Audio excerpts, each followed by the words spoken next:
Hey guys, Ben with Pickleball Ben here. Today's video is part of a live lesson with three of my friends, Judalyn, Kristen, and Lori.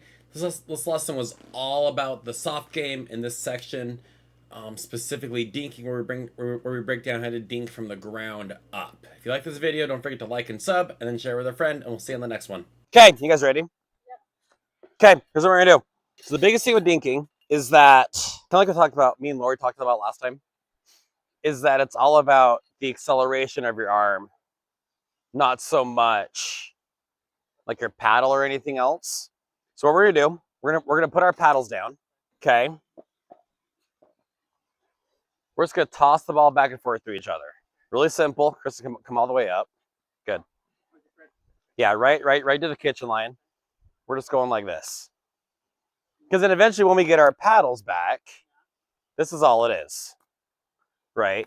Our back swings, even for this, aren't this whole like softball wind up, right? We're just tossing, we're basically starting from our waist and rolling it back over.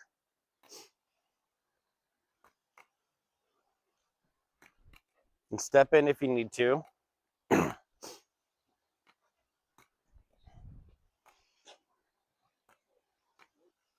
And try and release in a spot too where you can keep it low, because generally you want your dinks to stay low, right? Chris is like, my RPM's gonna sling the ball over, so I gotta toss it real soft. I noticed with the pros too, it's like you get to that stage where you know what shot you're gonna hit because of what they did. Yeah. You know what I mean? We're still just in survival mode. One of the hardest things for me switching from tennis to pickleball was that in tennis I could listen to what sound came off of their strings, and so I knew what they were doing, and so I could focus a lot more on the ball or their movement themselves or whatever. Pickleball, it took me a long time to actually kind of reteach myself how to watch my opponent, because I couldn't tell the sound, especially when paddles started becoming really hollow and dense. And You want us to do it like more on the side where our paddle would be? yeah, because again, when we start dinking, it's essentially the same motion. Oops, sorry, hit that crack. Okay, what I want you two to grab your paddles. Same thing. Oh, so Lori, we're not going to hold ours. Oh, we're just going to toss it, but then they need to hit it soft enough that we can catch it really easy. Okay. But again, I still want you guys to focus on a good kind of clean follow through, right? Our goal is to not rip it, right? Same thing, just like we're tossing, but our paddle's doing everything. Okay, does that make sense? Good.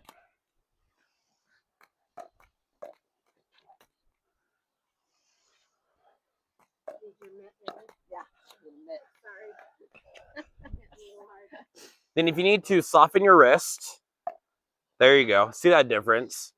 Because a lot of it is you're just letting your wrist absorb. It's almost like you don't trust the paddle's gonna get it over. Yeah, and your brain naturally doesn't. That's why I like starting with this, because your brain goes, oh my gosh, I need to hit it really hard for it to even remotely move.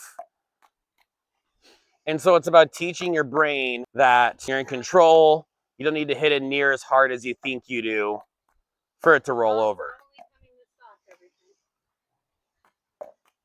Good. I would say extend a little bit more, just to keep it lower. The more you, there you go. The more you extend, the easier it is to keep it low. You might have to hit it a little bit softer, but the more you extend.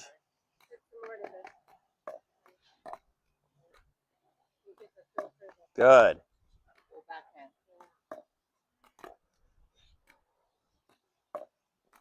Was it you guys I was talking with about Ben John's backhand, how he changed it? Was that not you guys? We were talking about how someone pointed out that Ben John's changed how he hit his backhand. How did he change it? He usually, when you dink, specifically on your backhand, you, like I was just telling Kristen, you really want to extend all the way through. And Ben was really good at doing that. You'll see some players do more, like Hayden Patrick is a great example of this. He brushes, and it's a really high risk, high reward shot because it's really easy to, because you're really aggressive coming up. So it's easy to pop the ball. And Ben started doing it more, and someone noticed it and was like, Ben was hitting his backhand completely different than he previously did. But I was actually trying it the other night, and it was actually really sweet. But I think with this pedal, I can control it a lot easier. But good, okay, let's swap. You two put your paddles down. Me and Lori will grab ours. So now, Lori, our goal is to keep it controlled enough or we're not going to hurt their hands. Good.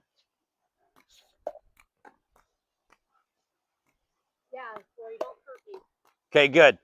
So now I want you two to grab your paddles. Unless Judalyn doesn't need it. I've been practicing at home. Gary's butt sore. I told you, it's a great drill. Good. Keep it in control. He's like, make sure you give Ben a tip. I like it.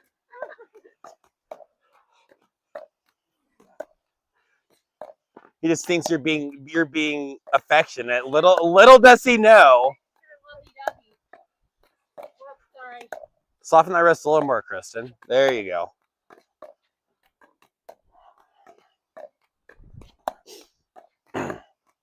One of my friends down here is one of YouTube's like bigger pickleball coaches, and he posted a tip I never thought about from Catherine Parento, and he talked about how you want to hold your paddle. It was like something like as soft as you would hold your paddle with 3 fingers. I was gonna say I've seen this trick. Sometimes Yeah. Because sometimes I'll grip the thing because I know I'm getting the drive. And Yeah. I'm here, and sometimes I'll grip it so hard I sit and go like this. Yeah. Yep. They say to do your 3rd finger just to. Yep. And so I personally, I don't like loosening your grip because I just think that really limits your control. Well, I mean from this. Yeah, exactly right. And so I always say you should loosen your wrist first, but if you're still feeling like you're just slingshotting balls, that's when you should loosen your grip.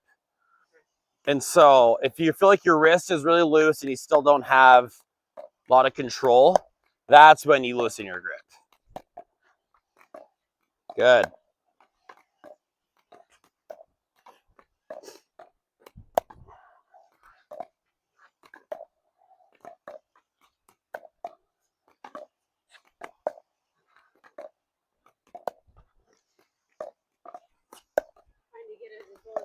Kristen, scoot all the way to the kitchen line. Really loosen. Yeah. Yeah. Yes. Every time. There you go.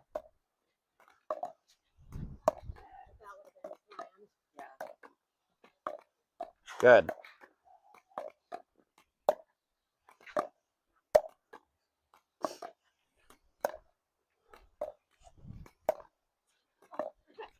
Oh.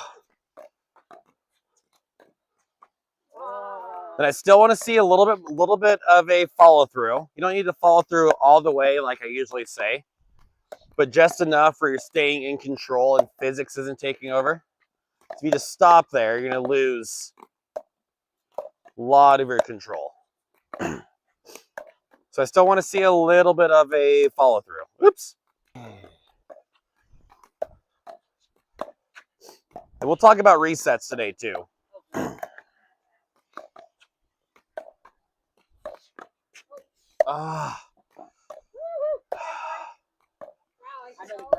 Ooh. Okay, I want to change it up. Let's go cross court. So Kristen and Lori, and then me and Judalyn. So now it's going to require a little bit more power, but you still need to keep it in the kitchen, right?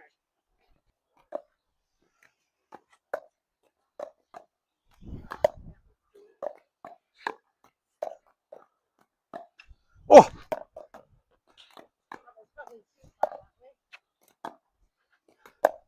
And then Judith, make sure you're pushing through a bit more and you're not just using your wrist, but you're still pushing it forward, not so much just being here, especially with your elbow.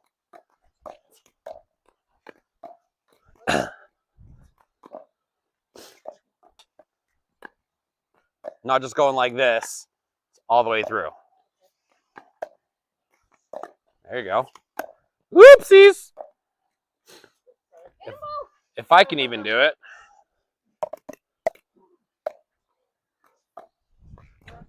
Then really, really extend. Really, really extend. So not even that. Really far forward.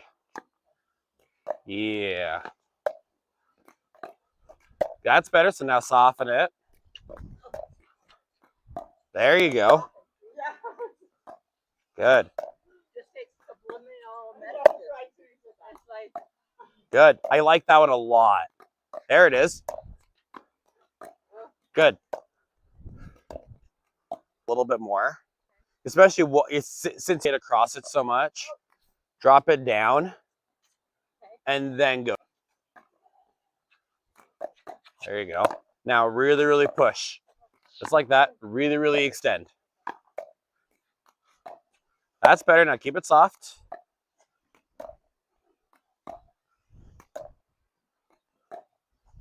See, I like that one a lot more, where you're not using your wrist near as much, and it's a lot of it's with your shoulder. It's a lot more controlled. And so let's get this kind of more consistent, and then we can talk about getting your wrist back involved. Just because it's looking like you're having way more control as you're pushing through more instead of. There it is. Woo! All right. But see how when you flick it, you lose a lot of your control.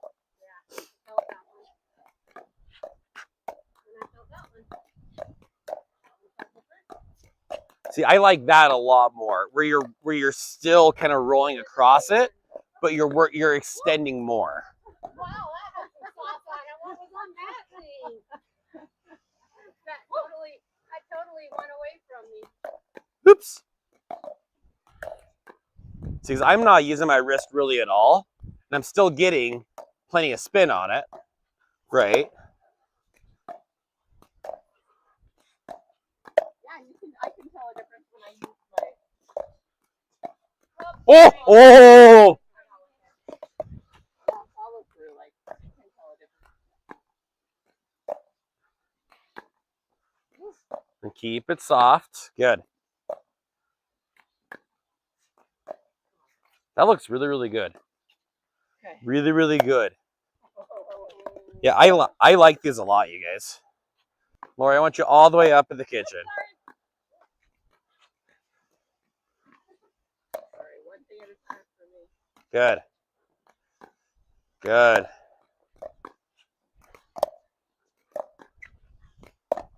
Look how controlled these are. Yeah. No, that does make a difference. Just really make sure that you're pushing, especially since you like being here, which I'm totally fine with. Make sure you're pushing instead of lifting.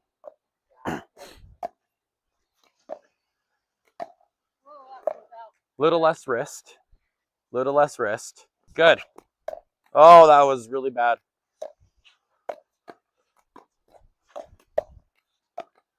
There it is.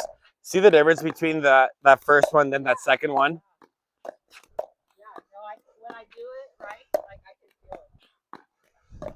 Oh.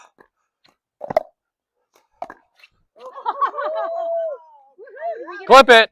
Do we get extra points for that? 100%. Okay, a few more.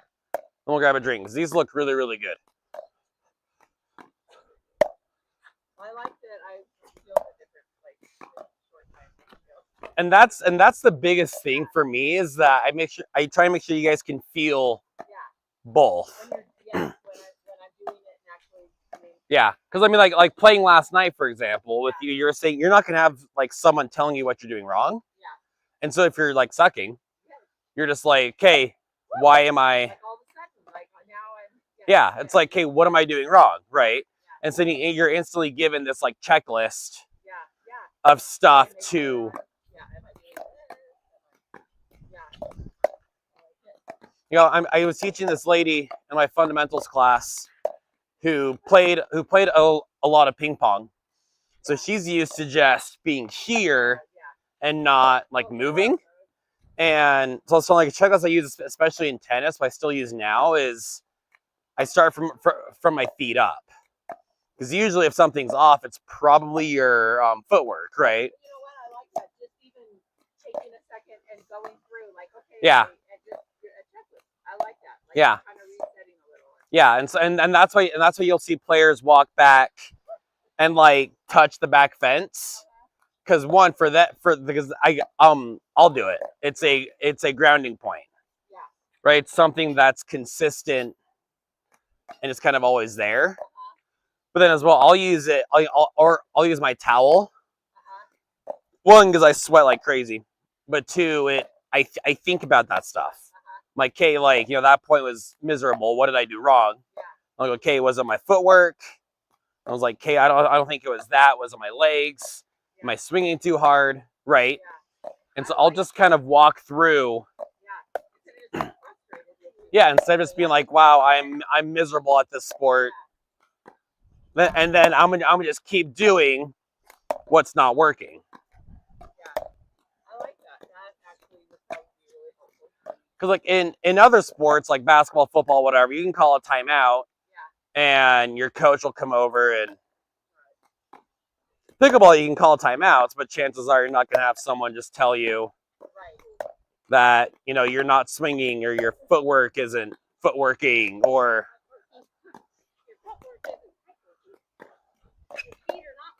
Exactly. Oh no.